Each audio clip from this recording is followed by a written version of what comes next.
العلم وعلي بابها أنا مدينة العلم وعلي بابها. اعوذ باللہ من الشیطان اللعین الرجیم. بسم اللہ الرحمن الرحیم.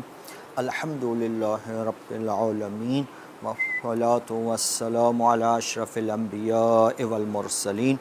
وعلی آل بیتہ الطیبین الطاہرین ولعنۃ اللہ علی اعدائہم اجمعین من الآن الی قیام یوم الدین. اما بعد، ہمارا موضوع بحث جو ہے وہ پہلے درس کے اندر بمناسبت نیمہ ذی الحجہ جو روز ولادت امام ہادی علیہ السلام ہے، اس مناسبت سے امام ہادی علیہ السلام کی سیرت پر ایک گفتگو آپ کے سامنے عرض کی جائے گی، پیش کی جائے گی. انشاءاللہ دوسرے درس کا موضوع متعاقباً جو ہے وہ جب موقع آئے گا تو ہم اس کے اوپر بھی بات کریں. امام ہادی علیہ السلام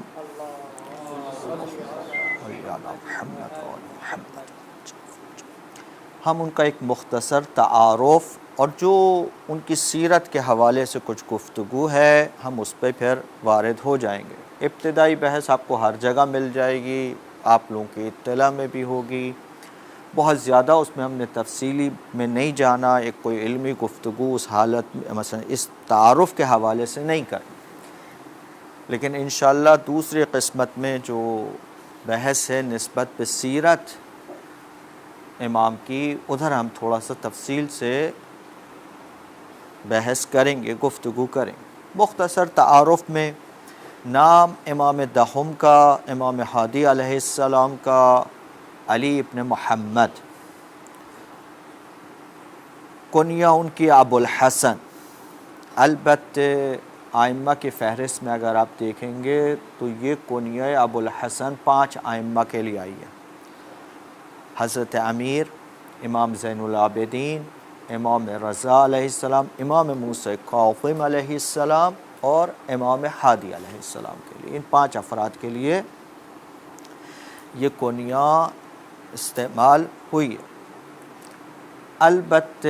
ان میں فرق ڈالنے کے لیے اور ان کو پہچاننے کے لیے علی الخصوص جب روایات میں کنیے سے مخاطب قرار دیا جاتا ہے ائمہ کو، تو وہاں پر ابو الحسن اگر مطلق بغیر کسی قید و شرط کے آئے یا حضرت امیر کے نام کے ساتھ عام طور پر استعمال ہوتا ہے. امام زین العابدین کے بارے میں اس کنیے کا استعمال بہت زیادہ شائع نہیں، لیکن نسبت بے امام رضا، نسبت بے امام موسیٰ کاظم اور نسبت پہ امام ہادی علیہ السلام اس کنیے کا استعمال روایت میں بہت زیادہ آیا. اور ان کو فرق ڈالنے کے لیے عام طور پر ان کی کنیہ کے ساتھ ایک اور لفظ کا اضافہ کر دیا جاتا ہے، جس کی بنیاد پر، جس کی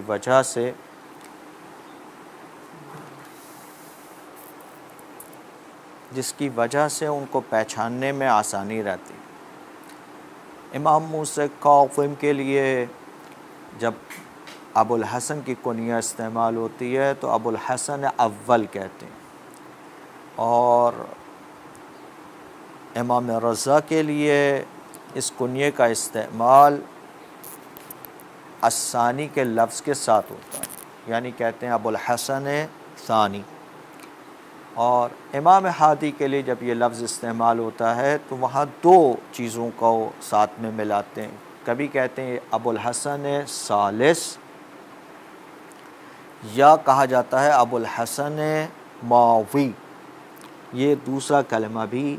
بعض روایات میں آپ کو ملے گا. تو بہرحال پہچاننے کے لیے کہ یہ امام ہادی علیہ السلام کی روایت ہے یا امام رضا علیہ السلام کی ہے یا جناب موسیٰ کاظم علیہ السلام کی ہے، ایک طریقہ اس کے ساتھ جو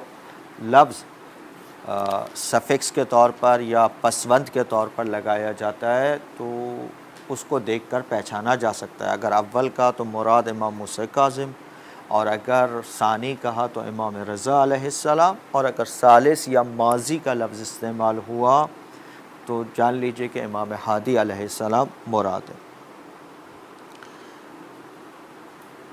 آپ کے جو مشہور القاب ہیں ان میں خود سب سے زیادہ مشہور لقب، پاکستان میں تو عام طور پہ یہ لقب کم تر استعمال ہوتا ہے، لیکن اگر آپ ایران عراق میں دیکھیں گے تو ہادی کا لفظ زیادہ استعمال کرتے ہیں، اور پاکستان میں مثلا لقب جو زیادہ استعمال ہوتا ہے پاکستان ہندوستان میں وہ کلمہ نقی ہے، کہ امام علی النقی علیہ السلام کے نام سے ہمارے معاشرے میں زیادہ پہچانا جاتا ہے، جبکہ ایران اور عراق کے معاشرے میں عام طور پر امام ہادی کے نام سے زیادہ، یعنی اس لقب سے ان کو زیادہ پکارا جاتا ہے۔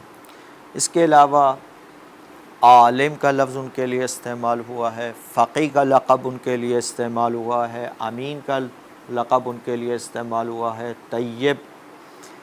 مرتضیٰ، مؤمن، متوکل، اور ایک اور کلمہ جو ان کے لیے استعمال ہوا ہے وہ ہے عسکری۔ حتیٰ امام ہادی علیہ السلام اور امام عسکری علیہ السلام کو امامین عسکریین بھی کہتے ہیں، اور وہاں عراق کے اندر آپ کو یہ معمول کے طور پر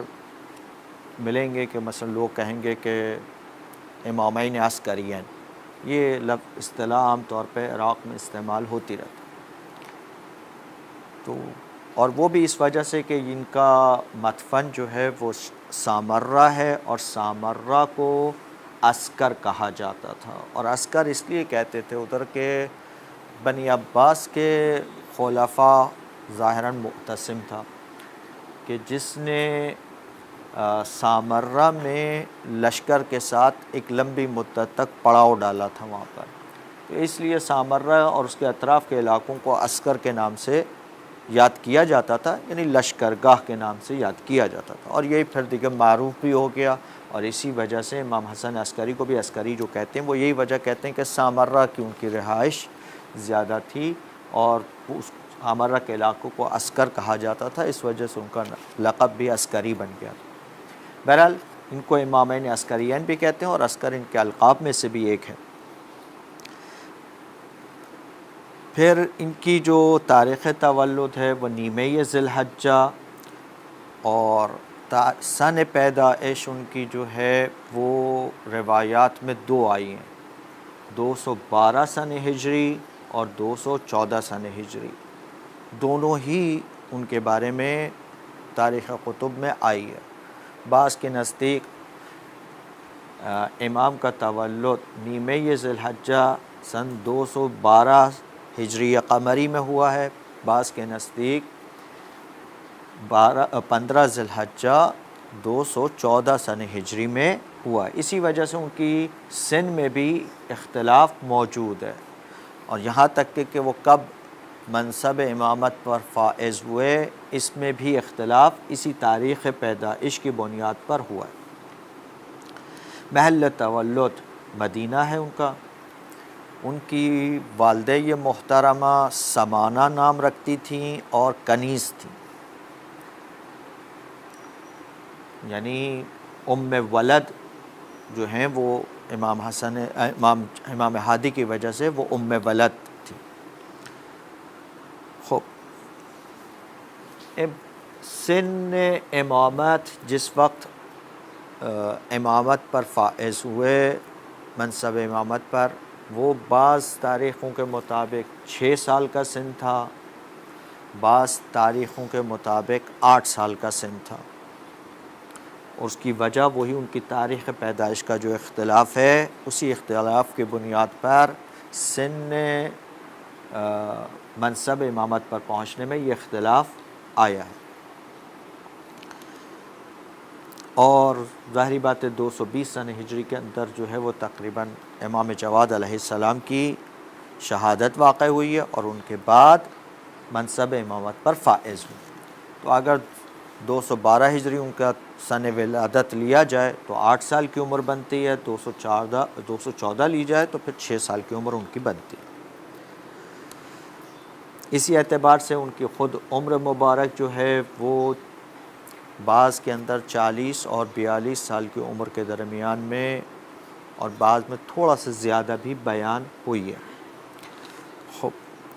دورہ امامت اسی اعتبار سے تقریباً 33 سال بنتا ہے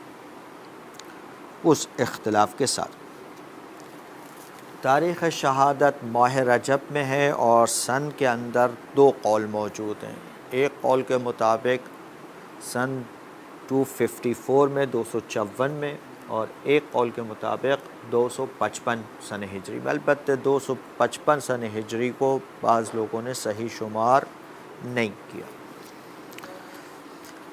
آپ کے دور میں جو، البتہ اس میں ایک نقطہ ذہن میں رکھیے گا کہ امام جواد علیہ السلام وہ بھی جب منصب امامت پر فائز ہوئے تو نابالغ تھے، صغر سنی کے اندر منصب امامت پر پہنچے۔ امام ہادی علیہ السلام بھی چھوٹی عمر میں منصب امامت پر پہنچے۔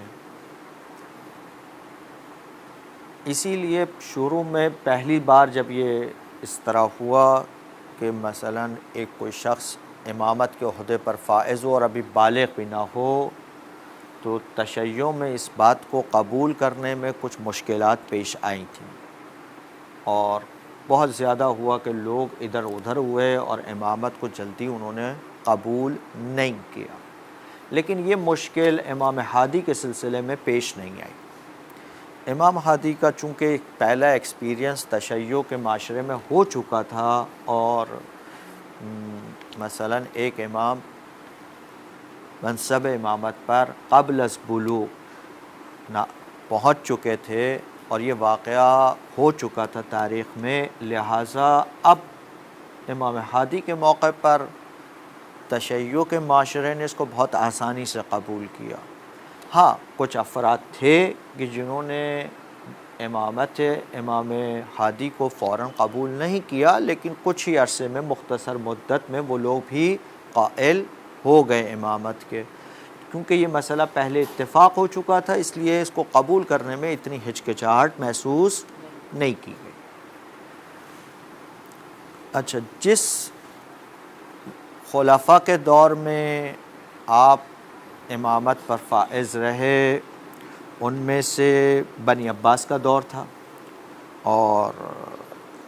ایک اس میں معتصم تھا، تقریباً 217 سے لے کر 227 تک اس کا دور حکومت رہا، تقریباً 10 سال۔ اس کے بعد واسق باللہ آیا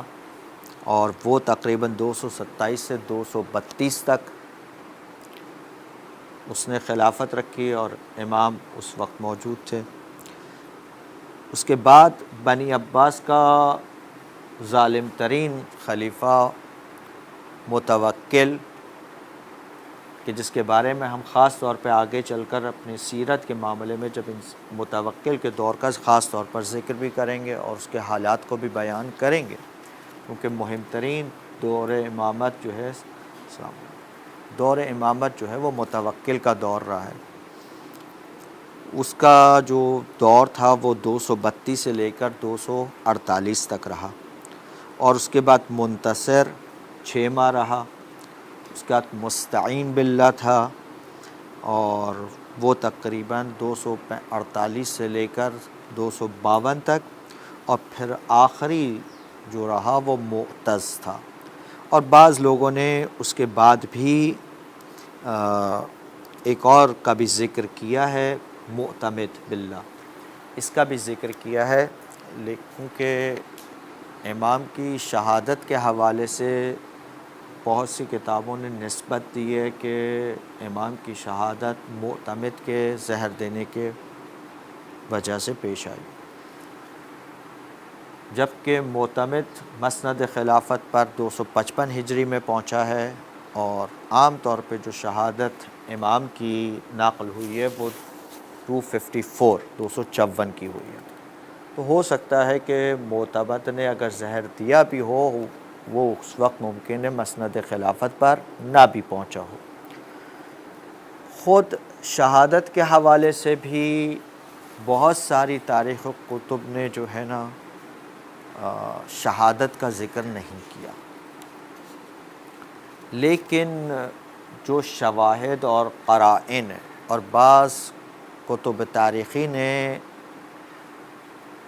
زہر خورانی کی وجہ سے شہادت کا بیان کیا ہے، لیکن قرائن مثلا عمر 40 اور کچھ ہو، کوئی خاص بیماری نہ ہو، کوئی اور سبب بھی بظاہر دکھائی نہ دے رہا ہو، اس طرف سے اہل بیت علیہم السلام سے دشمنی رائج ہو، عباسی خلیفہ کے اختیار میں، یعنی اس لحاظ سے کہ ان کو بلوا کر سامرہ میں تقریباً اپنی نظارت میں رکھا گیا، ان سب باتوں کو اگر مد نظر رکھا جائے اور دیکھا جائے، اسی طرح بعض روایات بھی جو کہہ رہی ہیں شہادت کے حوالے سے، ان باتوں کو اگر مد نظر رکھیں تو وہ نظریہ جو کہتا ہے کہ انہیں سم دے کر شہید کیا گیا ہو، یہ بعید عن القیاس نہیں لگتا، چونکہ 40 سال کے اطراف کے سن کے اندر ایک صحیح و سالم شخص جس کو بظاہر کوئی جسمانی بیماری اور کوئی ایسی چیز دکھائی نہ دے رہی ہو اور دشمنوں کا نرغے میں بھی ہو، خلیفہ وقت اس سے خوفزدہ بھی ہو ان کے وجود مبارک سے، ایسے میں اور اس سے پہلے سابقہ بھی رہا ہو، اسی طرح سے بعض ائمہ کے روایات بھی اس کی طرف اشارہ کرتی ہیں، ان سب باتوں کو اگر جمع کیا جائے تو قول بشہادت مسموم کرنے کی بنیاد پر یہ زیادہ قوی دکھائی دیتا ہے۔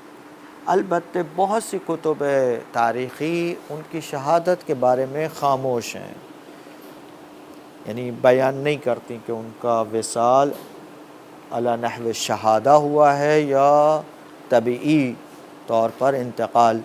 وفات ہوئی ہے، لیکن بعض روایات اور یہ قرائن یہ قول بشہادت کو تقویت دیتی ہیں۔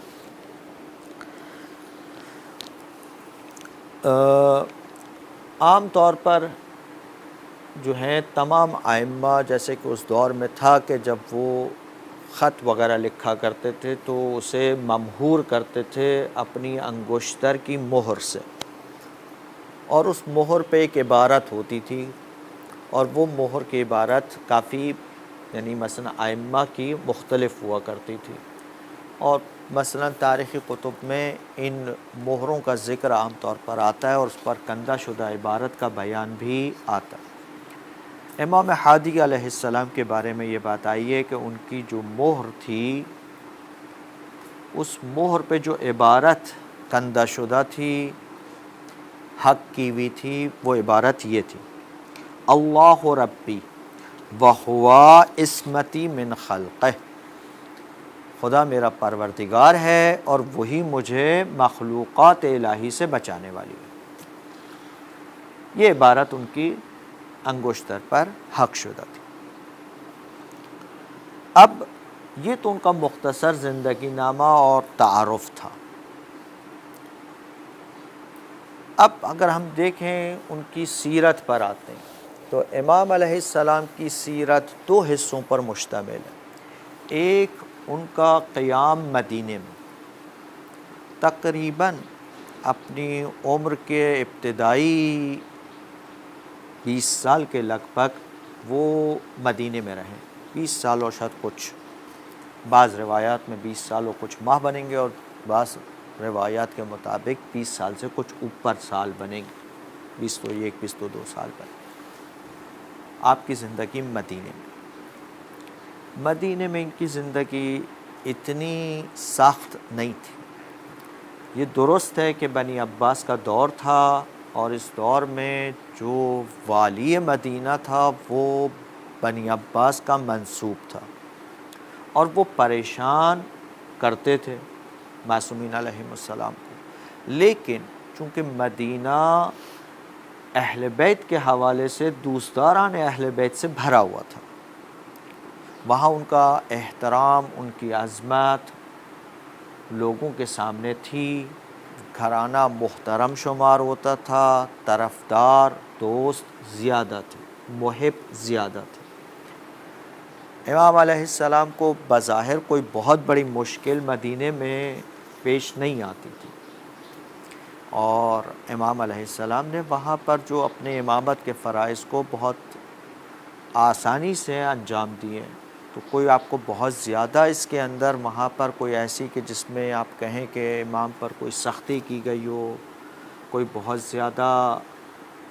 ظلم ہوا ہو، مشکلات کا شکار ہوں، آپ کو عام طور پہ نہیں ملے گا روایات۔ اب وہ جو مثلا والی بنی عباس کا تھا، اس کے حوالے سے جو مشکلات تھیں وہ اپنی جگہ پر، لیکن ان کی فعالیت پر بہت زیادہ چیک اینڈ بیلنس مدینے میں رہتے ہوئے نہیں تھا۔ مدینے میں ان کی زندگی کافی بہتر تھی، آسائش کے ساتھ تھی، اور ان کی فعالیت اور ان کی ایکٹیویٹیز پر اتنی سخت نظر نہیں تھی۔ ایسا نہیں تھا کہ بالکل تحت نظر نہ رہے ہوں۔ خصوصاً جو والی مدینہ کو منسوب کیا گیا تھا عباسی خلفاء کے دور میں، اور خصوصاً جب متوکل کا زمانہ آیا تو اس نے جو والی مدینہ کو منسوب کیا تھا وہ سرسخت آدمی تھا اور دشمنان اہل بیت علیہم السلام میں سے تھا۔ وہ جا بے جا جو ہے وہ امام کے گھر کی تلاشی لیتا رہتا تھا، امام کو متہم کرتا رہتا تھا، اور ہوا بھی یہی تھا کہ متوکل جب منصب خلافت پر پہنچا ہے تو اسی والی مدینہ نے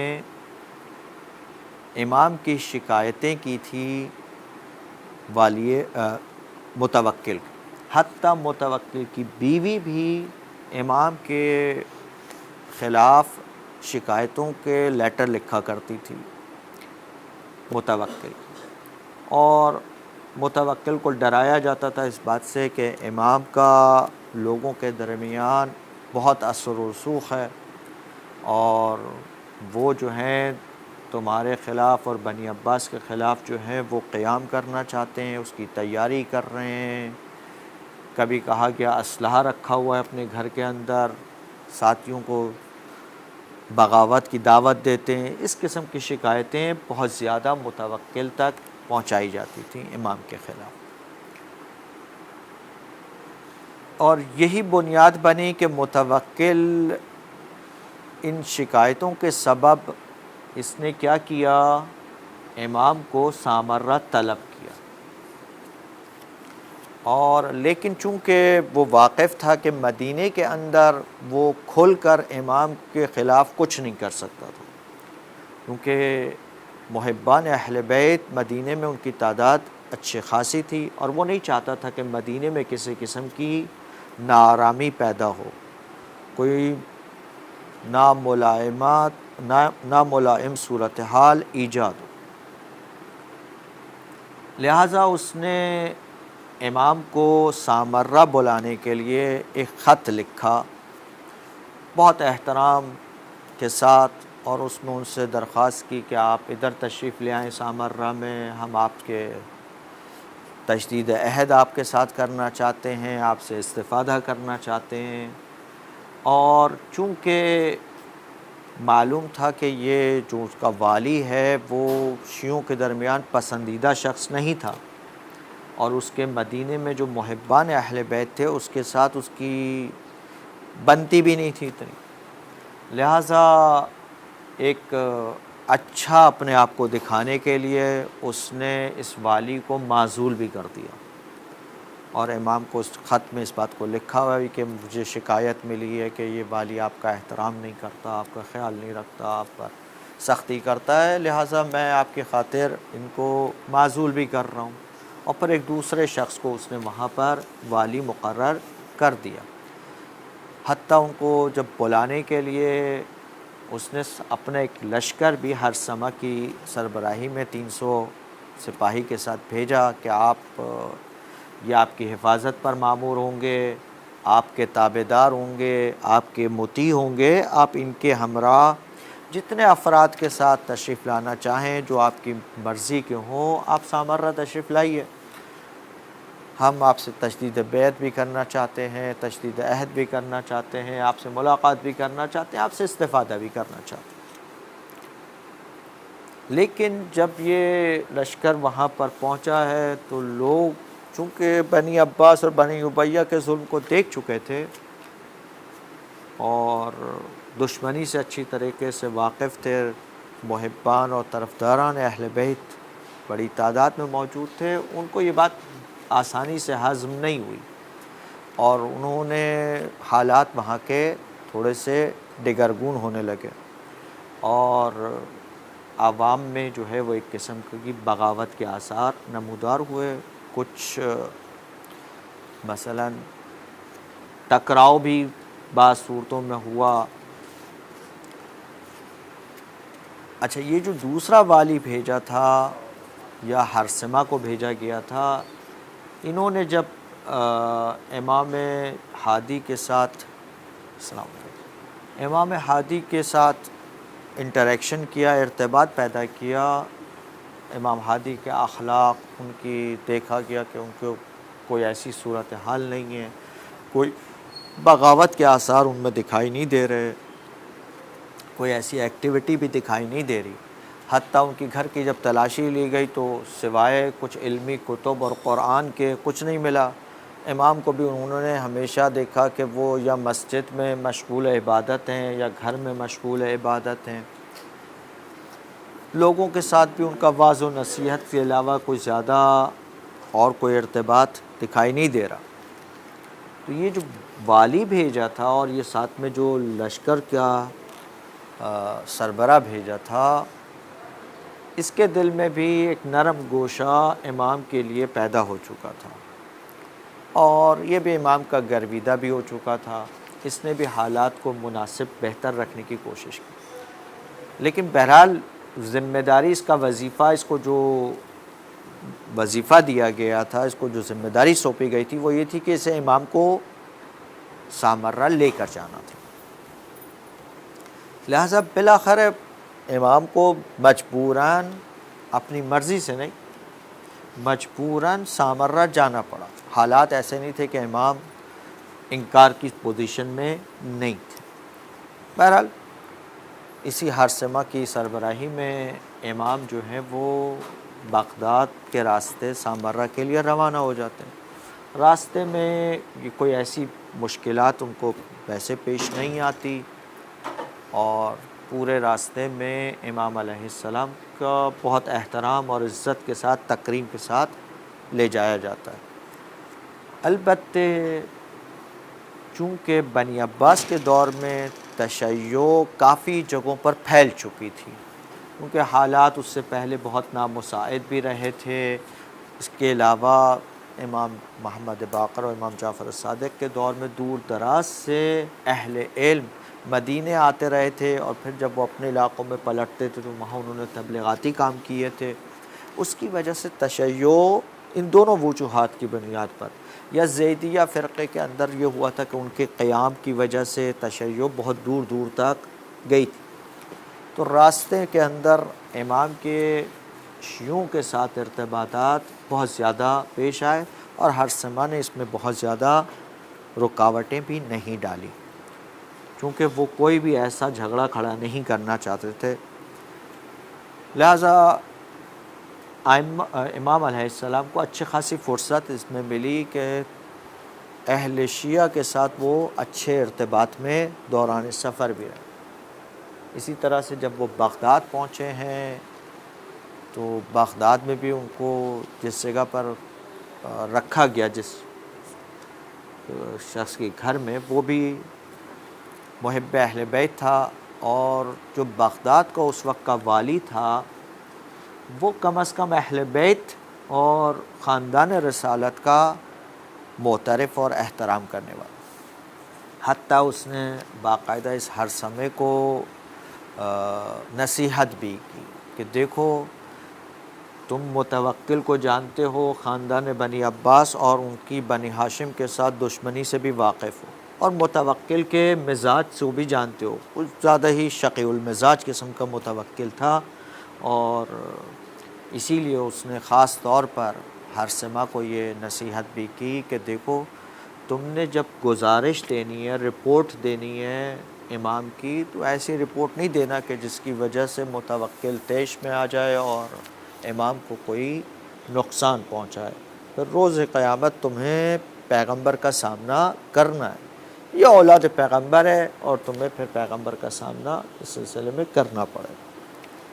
تو اس قسم کی نصیحت بھی ہرثمہ کو کی، اور ہرثمہ بھی چونکہ راستے میں امام کے ایٹیٹیوڈ کو اور ان کے اخلاق کو دیکھتا ہوا آ رہا تھا، اور اس نے کوئی ایسی چیز بھی مشاہدہ نہیں کی تھی کہ امام کسی قسم کی بغاوت کا ارادہ رکھتے ہوں، تو اس نے بھی جب سامرہ میں متوکل کی خدمت میں پہنچا ہے تو اس نے کوئی بری رپورٹ نہیں دی، اور باقاعدہ اس نے بتایا کہ مدینے میں ہم نے امام کے گھر کی تلاشی بھی لی تھی، اور مثلا وہاں پر بھی امام کی جو برخورد تھی، جو رابطہ تھا، اس کو مد نظر رکھا تھا، اور کوئی ایسی بات ہم نے مشاہدہ نہیں کی۔ ان کے پاس گھر کے اندر بھی یا تو کچھ کتب روائی تھیں، علمی کتب تھیں، یا قرآن دیکھا، اور امام کو بھی اکثر ہم نے عبادت وغیرہ کے اندر مشغول دیکھا۔ اس نے ایک رپورٹ بھی اچھی دی اس وقت، لیکن متوکل خود جو تھا وہ مزاجاً بہت شقی آدمی تھا اور متکبر بھی تھا، یہ اپنے علاوہ کسی کو مورد عنایت اور قبول قرار نہیں دیتا تھا۔ اس نے کوشش کی کہ کسی نہ کسی طریقے سے امام کو یہاں پر تحت نظارت رکھا جائے، ان کے اوپر دقیق نگاہ رکھی جائے، اور انہیں زیادہ موقع لوگوں کے ساتھ ملنے کا نہ دیا جائے، بلکہ کوشش کی جائے کہ لوگوں کی نگاہ میں امام کے مقام اور منزلت میں کمی آئے۔ اسی لیے اس نے کوئی ایسا موقع ہاتھ سے نہیں جانے دیا کہ جس موقع کے وجہ سے اسے کیا ہے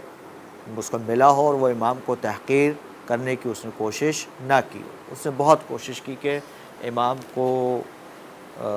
امام کی تحقیر کی جائے، ان کو کسی نہ کسی انداز میں پریشان کیا جائے۔ مختلف واقعات آپ کو تاریخ میں ملیں گے کہ جن واقعات کی روشنی میں اس نے کوشش کی کہ امام علیہ السلام کو پریشان کرے، لیکن امام علیہ السلام نے بہت زیادہ مناسب انداز میں اس وقت جواب دیے، لیکن بعض اوقات امام علیہ السلام کو اس نے مجبور بھی کیا۔ مثلا جب یہ متوکل کہیں جاتا تھا تو امام کو مجبور کرتا تھا کہ وہ بھی ان کے ساتھ چلے۔ اب اس کا ایک طریقہ کار یہ تھا کہ جس وقت متوکل کہیں جاتا تھا تو جو اس کے درباری اس کے ساتھ چلا کرتے تھے وہ حالت سواری پہ نہیں جاتے تھے، سوار حالت میں نہیں جاتے تھے۔ خود جب کہ متوکل سوار ہوتا تھا اور اپنے ایک قریبی وزیر کے علاوہ کسی اور کو اجازت نہیں دیتا تھا کہ وہ سوار ہو، تو امام کو بھی وہ مجبور کرتا تھا کہ وہ امام عام درباریوں کی طرح پیدل اس کے ساتھ ساتھ پیچھے پیچھے چلے۔ در واقع اس کا مقصد یہ تھا کہ امام کی تحقیر کی جائے اور ان کی منزلت کو لوگوں کی نظروں میں گھٹایا جائے۔ جس طرح باقی درباری چلتے تھے وہ امام کو بھی مجبور کیا کرتا تھا، یا امام کو محفل میں بلا لیا کرتا تھا اور اس محفل میں شراب نوشی اور اس قسم کی محفلیں برپا کیا کرتا تھا، حتیٰ کبھی کبھی تو نصف شب امام کو گھر سے بلوا لیتا تھا، میں نوشی وہ خود کر رہا ہوتا تھا اور امام کو بھی دعوت کرتا تھا۔ اس وقت امام علیہ السلام کو واقعاً ایک مشکل کام ہے کہ ایک امام کو بلایا جائے اور ان کے سامنے شراب نوشی کی محفل گرم ہو اور ان سے کہا جائے کہ بھئی آپ بھی شراب پیجئے۔ امام علیہ السلام اس وقت جواب دیا کرتے تھے کہ اللہ تعالیٰ نے ہمیں اس قسم کی برائی سے پاک رکھا۔ اسی طرح کبھی کبھی کیا ہوا، زبردستی ان کو بلا لیا، ان کو مناظرات کے اندر قرار دے دی، یا ایسے سوالات کیے جس میں امام علیہ السلام کو اوپر کوئی نہ کوئی حرف ڈالا جا سکے، یا ایسا سوال کیا جائے کہ اگر یہ جواب دیں تو بھی پھنسیں، وہ جواب دیں تو بھی پھنسے، صرف وہی جواب دینے پر مجبوروں کو جو اس کا مورد نظر ہے۔ جیسے اس نے ایک دفعہ پوچھا کہ آپ کی عباس ابن عبد المطلب کے بارے میں کیا رائے؟ اب ظاہری بات ہے یہ خود بنی عباس تھا، جناب عباس کے خاندان سے تھا۔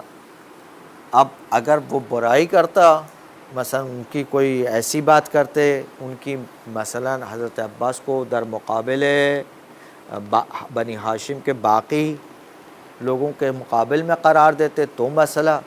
اور اگر تعریف کرتے تو اس کو اپنی ایک تائید ملتی۔ اس قسم کی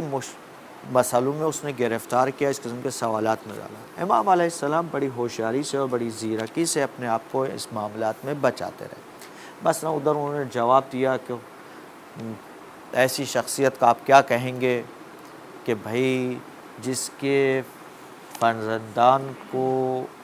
اطاعت کا حکم ملا اور جن کی اطاعت کو دوسروں پر فرض قرار دیا گیا، اس قسم کی عبارتیں امام نے وہاں پر استعمال کی، جس کو اس نے یہ سمجھا کہ یہ تو جناب عباس کی تعریف کر رہا ہے اور ان کو واجب الاطاعہ قرار دے رہا ہے، جبکہ امام کا منظور یہ نہیں تھا۔ امام نے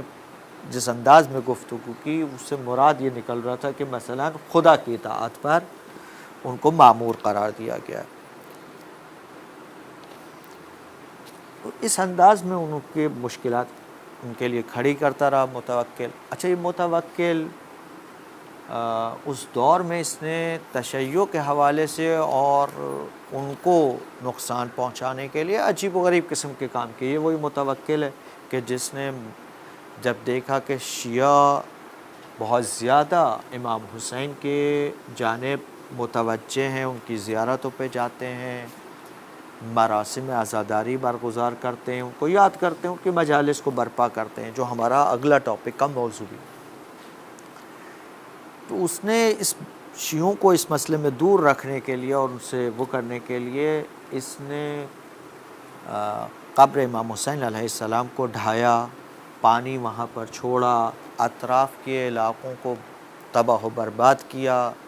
اجاڑ کے رکھ دیا، اور زائرین بھی جو جایا کرتے تھے ان کے لیے رکاوٹیں، سزائیں تجویز کی۔ یہ اس کا طریقہ کار بھی رہا۔ وہ اتنا مثلا شاید سب سے زیادہ ظالم خلیفہ اس وقت کا بنی عباس کے دور میں یہ متوکل ہی رہا ہے، جس نے یہ بڑے بڑے ظلم کیے ہیں، اور خصوصاً بہت زیادہ عناد اور عداوت رکھتا تھا شیعوں کے ساتھ، اور شیعوں کو اس نے بہت سی بڑی تعداد میں مروایا بھی ہے۔ اور جہاں اسے خبر ملتی تھی کہ کوئی ایک شیعہ ہے یا مثلا اس کا کوئی ارتباط ہے خاندان اہل بیت سے، تو اسے زندانی کر دیا کرتا تھا، اس پہ تکلیفیں اور صعوبتیں ڈالتا تھا یا انہیں مار دیا کرتا تھا۔ اسی لیے امام کو اس کے کنار میں رہتے ہوئے بہت احتیاط سے بھی کام کرنا پڑتا تھا کہ اپنے کسی بھی محب کے ساتھ ان کا ارتباط بہت ہی مخفیانہ ہوتا تھا، کیونکہ اگر یہ ارتباط برملا ہو جاتا تو اس شخص کے لیے بڑی مشکلات پیش آتی۔ اور ایسا ہوا بھی ہے کہ بعض اوقات اسے پتہ لگ گیا کہ فلان آدمی وکیل ہے امام کا اس علاقے میں، تو وہ ان کے اوپر شدت کے ساتھ سختی اور سخت برتاؤ کیا کرتا تھا۔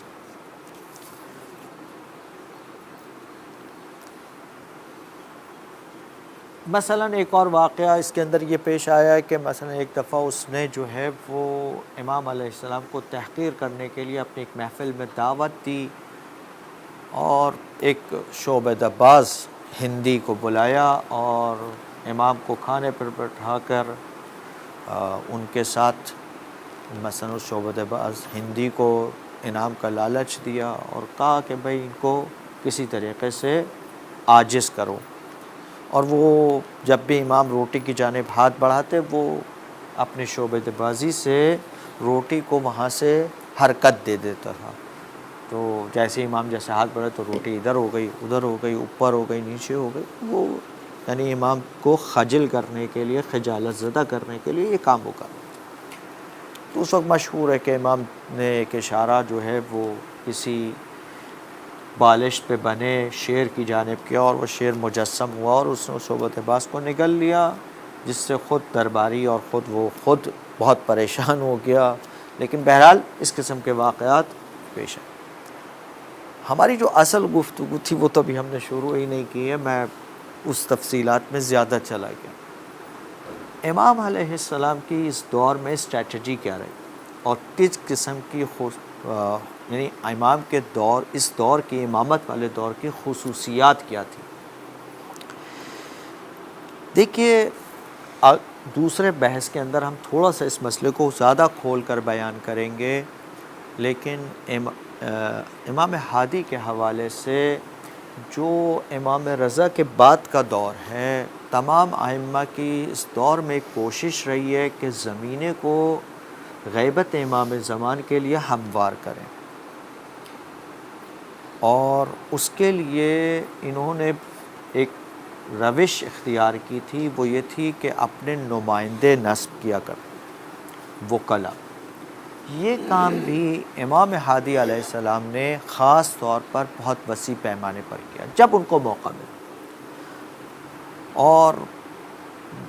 عام طور پہ یہ کام وہ خط و کتابت کے ذریعے سے کیا کرتے تھے۔ مثلا لوگوں کو مخاطب کر کے خط لکھ دیا کرتے تھے اور اپنے معتمدین خاص کے ذریعے سے ان خطوں کو روانہ کیا کرتے تھے۔ ان خطوں میں بتاتے تھے کہ دیکھو فلاں آدمی میرا نمائندہ ہے، تمہیں کوئی مسئلہ پیش آ جائے تم فلانی کو رجوع کر لینا، یہ میرا بھروسے والا آدمی ہے، تم اس کے اوپر کوئی بھی اپنی مشکل بیان کر سکتے ہو۔ اس زمانے میں چونکہ امام موسیٰ کاظم کے دور سے امام محمد باقر اور امام جعفر صادق علیہ السلام کی تعلیمی کوششوں کی وجہ سے خمس کا سلسلہ بہت تیزی سے چل چکا تھا، اور خمس کی آمد جو ہے وہ معصومین علیہم السلام کے اوپر پڑ گئی تھی۔ امام موسیٰ کاظم کو چونکہ زیادہ وقت زندان میں رکھا گیا تو اسی دور سے وکلا کا سسٹم شروع ہو چکا تھا، اور امام حکم دیا کرتے تھے اپنے وکیلوں کو کہ بھائی جو تمہارے پاس اموال لے کر آئیں یا محبان کو کہ تم اپنے خمس کی رقمیں میرے ان فلاں وکلا تک پہنچا دیا کرو، کہ وکلا کا سسٹم مالی اعتبار سے بھی رائج ہو چکا تھا، اور امام ہادی کے دور میں بھی یہ سسٹم چل رہا تھا، اور امام علیہ السلام یہ مالی مسائل کو بھی خط و کتابت کے ذریعے سے اپنے نمائندے بھی مقرر کرتے تھے اور ان کو ہدایتیں بھی دیتے تھے، اور دوسروں کو بھی بتاتے تھے کہ یہ میرے مورد اعتماد ہیں، اگر مالی مسائل میں بھی تمہیں اگر کوئی مشکل ہے تو تم مجھ تک آنے کی ضرورت نہیں ہے، ان نمائندوں تک پہنچا سکتے ہو۔ ایک یہ طریقہ کار تھا۔ دوسری بات جو اس دور کی ایک بہت تھی وہ یہ تھی کہ امام علیہ السلام نے، چونکہ دیکھیے ایک تو پیغمبر کے دور سے اب فاصلہ بڑھتا جا رہا تھا، دوسرا آرا مختلف ہوتی جا رہی تھی، اسلام پھیل چکا تھا، مرکز سے ارتباط مسلمین کا ضعیف ہو گیا تھا، دسیسے، دخالتیں، جعل سازی چونکہ حکومتیں دشمنوں کے پاس تھی بڑھ چکی تھی، یہاں پر اسلام ناب کو بچانا بہت مشکل تھا، اور صحیح اور غلط کی پہچان مشکل ہوتی جا رہی تھی، چونکہ قرن دوم سے تدوین حدیث کا سلسلہ شروع ہو چکا تھا، کیونکہ خلیفہ دوم نے اور ابتدائی صدیوں کے اندر خصوصاً پہلی 2 صدی کے دوران حدیث کی تدوین سے ممانعت تھی، لیکن دوسری صدی کے آخر اور تیسری صدی کے آغاز میں تو یہ رواج چل پڑا تھا، اور حدیث کی جمع آوری شروع ہو چکی تھی۔ اب ان حدیثوں کے اندر جعلی حدیثوں کا، دسیسوں کا کام بھی بہت زیادہ ہو رہا تھا۔ اب بہت ضرورت تھی کہ حدیثوں پر بھروسہ کیسے کیا جائے، تو ایک روش جو خصوصاً امام ہادی کے دور میں ہمیں بہت زیادہ ملتی ہے وہ یہ ہے کہ امام نے اس کی پہچان لوگوں کے درمیان متعارف کرائی، اور معیار ایسی چیز کو بنایا کہ جس میں شک و تردید نہیں تھی، اور اس میں معیار قرار دیا کہ اس کو قرآن کو، یہ ان کی ایک روش میں آپ کو بہت ملے گا باقاعدہ روایات ملیں گی جو کہہ رہی ہیں کہ جی روایت کو پرکھا کیسا جائے، کیسے مثلا دیکھا جائے کہ یہ روایت آیا صحیح ہے، مورد قبول ہونی چاہیے، مورد عمل ہونی چاہیے، یہ روایت مورد عمل نہیں ہونی چاہیے۔ انہوں نے لوگوں کو سکھانے کی کوشش کی کہ وہ کوشش کریں پہلے تو استدلال بے آیے کریں۔ خود عملی طور پہ کئی واقعات کے اندر آپ دیکھیں گے کہ امام علیہ السلام نے آیات سے استدلال کرنے کی کوشش کی، کیونکہ اس کو کوئی جھٹلا نہیں سکتا تھا، وہ تمام مسلمین کے نزدیک مورد قبول تھا، لہٰذا انہوں نے کام کا انداز اس انداز میں کیا کہ قرآن کو معیار کے طور پر پیش کر دیا، یا ایسی سنت کو معیار کے طور پہ پیش کیا جس کے حقیقت سے کسی کو انکار نہیں۔ ایک تو یہ کہ مورد قبول تمام مسلمین واقع ہو جاتی تھی، شیعوں سے مخصوص نہیں تھی۔ دوسرا ایک معیار دے رہی تھی پرکھنے کا، تو انہوں نے ایک یہ کام بہت زیادہ کیا کہ قرآن کو بعنوان ایک اصل لوگوں کے درمیان پیش کیا، ایک معیار کے طور پر۔ یہ ان کا ایک بڑا کام تھا۔ دوسرا ان کے یہاں جو ایک بڑا کام تھا وہ یہ تھا کہ ان کے دور میں کلام کے اندر بڑے مسائل کھڑے ہوئے، علم کلام میں، یعنی عقیدتی مباحث بہت زیادہ نکلی۔ ہم اہل تسنن میں، ہم اہل تشیع میں بہت سے اشکالات اور اختلافات کلامی مسائل کے اندر پیش آنے لگے۔ اس میں امام کا بڑا کام ہے، مثلا جبر و تفویض کے مسئلے، تجسم کی بحث، حتیٰ شیعہ فرقوں میں بھی یہ کام بہت ہو رہا تھا۔ تنزیہ اور تشبیہ کی ایک بہت بڑی بحث اس زمانے میں بہت چلی، اس پر امام نے بڑا کام کیا، کھل کر بعض جگہوں پر مخالفت بھی کی۔ ایک مسئلہ جو اور ان کے دور میں اس میں بہت تیزی سے اب گزروں گا چونکہ میں اب چھوٹی چھوٹی باتیں نہیں کر سکتا، میرا وقت نکل چکا ہے۔ ایک اور مسئلہ جو ان کے دور میں شدت سے پیش آیا اور انہوں نے شدت سے اس کی مخالفت کی اور مقابلہ کیا ہے اور زیادہ تر خط و کتابت سے کیا، اور وہ کام تھا غالی۔ ان کے دور میں حتیٰ شیعہ فرقوں میں غالی بہت زیادہ پیدا ہوئے جو غلوف کے قائل تھے، ائمہ کے بارے میں، خود امام ہادی کے بارے میں۔ مثلا ایک فرقہ خود اس میں نکلا ہمارے ہی اس میں کہ جو یہ کہتا تھا کہ مثلا امام ہادی رب میں، خالق نہیں، رب میں، یعنی امور سارے مخلوقات کے امور ان کے پاس ہیں، اور وہ اپنے آپ کو کہتا تھا کہ میں نمائندہ اور نبی ہوں امام ہادی کا۔ اچھا تھا بھی شاگردان اور اصحاب امام میں سے۔ امام نے اس کی شدت سے مخالفت کی اور اس کے مقابلے میں باقاعدہ لیٹر لکھے اور بتایا کہ میرا اس سے کوئی تعلق نہیں ہے۔ اسی طرح سے ائمہ کے بارے میں عجیب و غریب باتیں مشہور کی جاتی رہیں۔ لوگوں نے امام سے سوال کیا خط لکھ کر کہ بھائی آپ ہمارے علاقے میں کچھ لوگ اس قسم کی حدیثیں بیان کر رہے ہیں آپ کے بارے میں جو معقول نہیں لگتی، کیا کریں ہم ان کا؟ کہا یہ ہم میں ایسی کوئی بات نہیں ہے، ہمارے لیے مورد قبول نہیں ہے، ہم اس کی تائید نہیں کرتے۔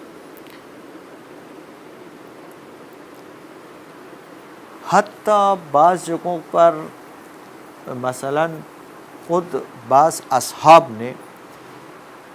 کچھ کتابیں لکھیں اور اس میں کچھ ایسی اصطلاحات استعمال کیں کہ جو غلط انداز تھی، الفاظ استعمال کیے ان کی مراد شاید ان کی یہ نہ ہو لیکن غلط انداز تھی، یعنی ایسا تصور ہو رہا تھا کہ جیسے یہ شخص قائل بتجسم ہے، یعنی باری تعالیٰ کے جسم کا قائل ہے ولو قیامت کے دن، جیسے کہ بعض روایت آپ کو اہل سنت میں ملتی ہے جس سے جسم ہونے کی بو آتی ہے، بلکہ اہل سنت میں تو تصریح اس کی موجود ہے، بعض روایت میں خصوصاً اہل حدیث کا فرقہ اس کا زیادہ قائل دکھائی دیتا ہے معتزلہ فرقے کے مقابلے میں۔ ہمارے شیعوں کو بھی بعض جگہوں پر یہ مسئلہ نسبت کا آ رہا تھا، حالانکہ وہ شخص شاید غلط نہیں تھا، لیکن لفظ اس نے جو استعمال کیا وہ لفظ غلط برانداز تھا۔ امام نے یہ نہیں کیا کہ اس کی تائید کی ہو کہ کل غلط معنی اس کے لیے جائیں، بلکہ امام علیہ السلام نے کہا تمہیں اس کے مذہب سے کیا کام، اس کی رائے سے تمہیں کیا کام، تم حقیقت کو درک کرو، تمہارے پاس کیا موجود ہے، قرآن موجود ہے، اس کی کسوٹی پہ بات کو پرکھو، فلاں کا کہنا ملاق نہ بناؤ۔ اور پھر استدلال قرآن سے انہوں نے اس مسئلے کے حل کے لیے کیے۔ مثلا یہ ان کی ایک روش تھی۔ ایک ان کی برخورد خصوصاً کس کے ساتھ تھی؟ غالیوں کے ساتھ۔ ایک اور روش جس کے اوپر ہم بہت تاکید اپنے دوسرے مرحلے میں کریں گے، میں صرف ٹائٹل کے طور پہ پیش کر رہا ہوں، وہ روش یہ تھی کہ انہوں نے دعا اور زیارات کو رواج دیا۔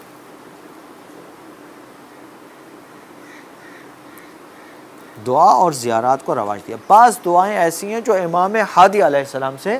آئی ہیں، بعض روایات ہیں جو فقط امام ہادی علیہ السلام سے نقل ہیں، اور ان روایات میں جو باتیں آئی ہیں اس میں عام طور پر ظالم کی مذمت اور ظلم سے مقابلے کی باتیں آئی ہیں۔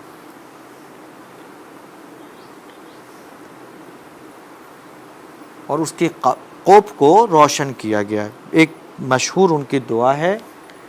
اور وہ مشہور دعا جو ہے ان کی ظلم کے حوالے سے خاص طور کے اوپر ہے، دعائے مظلوم علی الظالم، یہ ان کی ایک دعا ہے، مشہور ہے اس بارے میں، اور اس کے بڑے فائدے تھے ان دعاؤں کے۔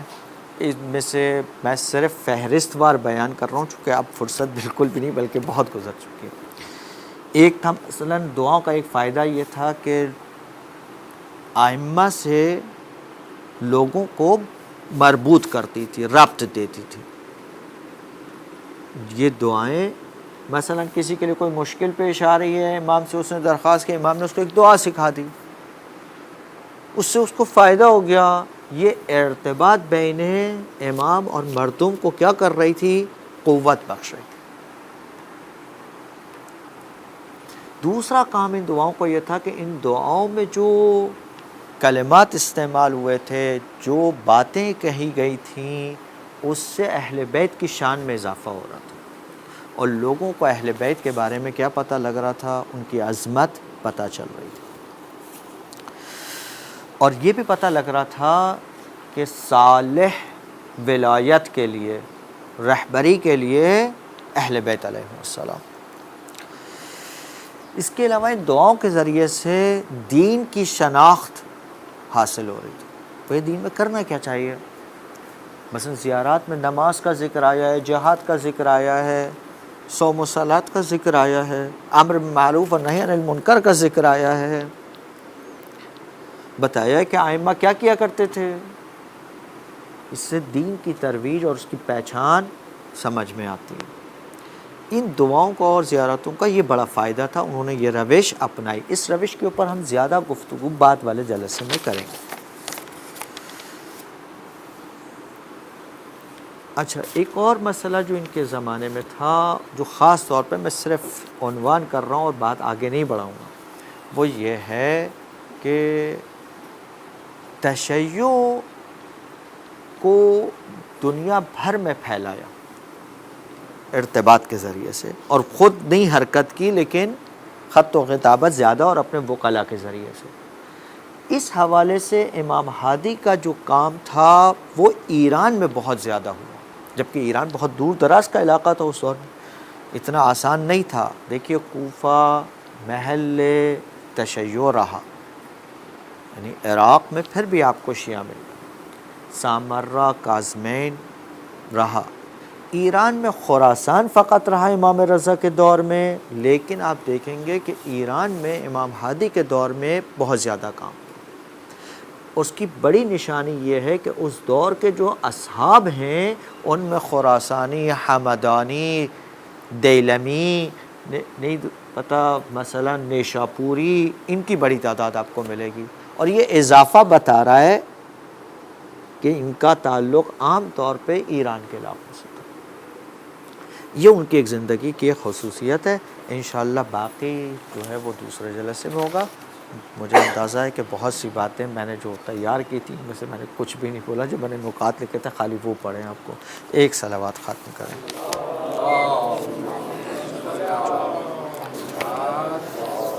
اگر اس بارے میں کوئی سوال ہو، کوئی پرسجو ہو تو ہم 5 سے 10 منٹ کا وقت لیں گے. اس کے بعد شیر قالین کا واقعہ امام رضا علیہ السلام سے جی قالین والا واقعہ میں نہیں سمجھا کون سے والے واقعے کی طرف اشارہ ہے. شیر یہ مختلف ائمہ کے بارے میں یہ باتیں آئی ہیں. امام ہادی کے بارے میں بھی یہ قضیہ آیا ہے اور اس کے علاوہ ظاہراً امام موسیٰ کاظم کو بھی نسبت دی گئی ہے. امام رضا کے بارے میں نہیں جانتا. ہو سکتا ہے، بالکل آپ کی بات درست ہو. چند ائمہ سے نسبت دی گئی ہے اور اس میں کوئی حرج بھی نہیں ہے، کوئی مشکل نہیں ہے کہ مختلف موقع پر اس قسم کے واقعات پیش آئے ہوں. اس میں کوئی بھی یعنی مثلا تضاد نہیں ہے. یہ مختلف واقعات ہو سکتے ہیں. امام ہادی کے دور میں بھی یہ مسئلہ متوکل بادشاہ کی وجہ سے پیش آیا. جی القاب میں تو بڑی تعداد تھی، وہ اب جو میرے پاس لکھی ہوئی ہیں: ہادی، نقی، عالم، فقی، امین، طیب، نجیب، مرتضیٰ، مؤمن، متوکل، عسکری. یہ جو تعداد میرے پاس ہے. اچھا صاحب، ایک سوال یہ پیدا ہوتا ہے، جیسے کہ تاریخ کے اندر ہے، جیسا آپ نے بیان فرمایا کہ وہ شراب پی رہے تھے اور آگے کو امام علیہ السلام کو دعوت دے رہے تھے. امام کا ذمہ داری کیا تھی اس میں؟ دیکھیے ظاہری بات ہے، اللہ تعالیٰ نے ایک تو ان کو معصوم رکھا ہے، معصوم بنایا، عصمت. اس کے علاوہ امام نے انکار کیا. اگر کوئی واقعاً جان کا ایسا خطرہ ہوتا تو امام کیا کرتے، یہ تو جب تک کہ ان کا کوئی عملی مظاہرہ سامنے نہ آئے کچھ کہنا مشکل ہے. لیکن بعض واقعات کی روشنی میں یہ کہا جا سکتا ہے کہ امام علیہ السلام جیسے ان کو بعض اوقات بلایا گیا اور ان کی جان کو شدید خطرہ تھا. جیسے اسی متوکل کی آخری زمانے میں امام کو قتل کرنے کی ایک سازش بنائی گئی. چند غلاموں کو اس نے تیار رکھا تھا کہ وہ تلواروں کے ساتھ کہ جی وہ امام کو دربار میں بلایا گیا. وہ پردوں کے پیچھے چھپ گئے وہ تلوار بردار غلام، اور قرار یہ تھا کہ جب امام وارد ہوں گے تو ان کو شہید کر دیا جائے گا. اور امام باقاعدہ ایک دعا پڑھتے ہوئے وہاں سے وارد ہوئے ہیں، اور جب دربار میں آئے تو مثلا کوئی حملہ نہیں ہوا، کوئی ٹیررسٹ واقعہ پیش نہیں آیا، اور مجبوراً متوکل کو آگے بڑھ کر امام کا استقبال کرنا پڑا اور ان سے ملاقات بھی کرنی پڑی. جب امام وہاں سے چلے گئے اور تو انہوں نے غلاموں کو کہا بھائی میں نے تو تم سے کہا تھا کہ تیار رہو اور امام پر حملہ کرو، تم لوگوں نے کیوں نہیں کیا؟ انہوں نے کہا کہ جیسے ہی امام آئے اور ہم چاہتے تھے کہ حملہ کریں تو ہمیں امام کے گرد ننگی تلوار لیے ہوئے کوئی شخصیات نظر آئیں جو امام کی حفاظت کر رہی تھی، اور وہ اتنی ہیبت ناک تھی کہ ہم ڈر گئے اور ہم میں ہمت نہیں ہوئی کہ ان کا مقابلہ کریں. اس طریقے سے بھی عام طور کے اوپر معصومین کی حفاظت بعض ایسی چیزوں سے ہوتی ہے، اور ائمہ علیہ السلام یہ کام کرتے بھی رہے. اسی طرح متوکل کے انتقال سے 2 دن پہلے بھی اس قسم کا ایک واقعہ پیش آیا اور امام کے قتل کی سازش بنی تھی، اور امام ایک دعا پڑھ کے چلے، اور 2 دن کے بعد ہی اس سے پہلے کہ متوکل ان کو کچھ کرتا، متوکل ان کو کوئی نقصان پہنچاتا، اس کو خود موت آ گئی. تو اس طرح کے مسئلے رہیں تو امام کے بچنے کے راستے خدا نے اور بھی بہت سے رکھے. یہ میرا ایک اپنا ہے، ہو سکتا ہے کہ کسی کو اس نظریے سے اختلاف